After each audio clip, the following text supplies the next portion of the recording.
नमस्कार, सुप्रभात. मी अश्विनी श्रीहरी मेंगाने, राहणार कोतुकी, तालुका पन्हाळा. रोज एक गझल व्हिडिओ संकल्प सदरामध्ये तुम्हा सर्वांचे स्वागत आहे. आज दिनांक 30 डिसेंबर 2024. गझल व्हिडिओ संकल्प सदराचा भाग क्रमांक 365. आजच्या गझल सदरामध्ये मी तुम्हा सर्वांसाठी डॉक्टर राजरणधीर यांची एक गझल घेऊन आले आहे. चला तर मग बघूयात. मी कवितेचे जीर्ण पान जे पुन्हा उलटले होते, मी कवितेचे जीर्ण पान जे पुन्हा उलटले होते, शब्द अचानक जिवंत होऊन फार बोलले होते.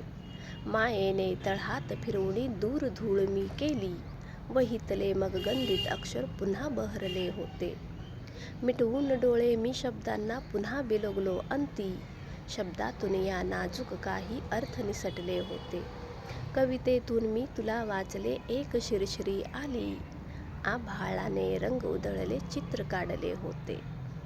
कुठून आला वारा त्याने घरभर पाने केली, वाऱ्याला कवितेतून माझ्या मीच वगळले होते. काळाच्या हातातून अस्सल कथा हरवली होती, काळासोबत चालच जाणे मीच निवडले होते.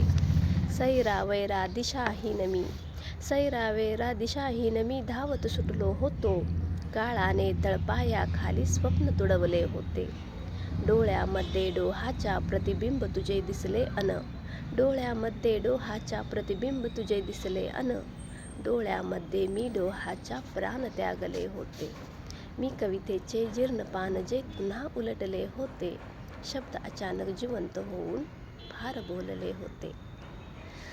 डॉक्टर राज सरांची ही गझल तुम्हाला कशी वाटली? व्हिडिओ पाहून नक्की अभिप्राय द्या. आज इथेच थांबते. उद्या पुन्हा भेटूच. धन्यवाद.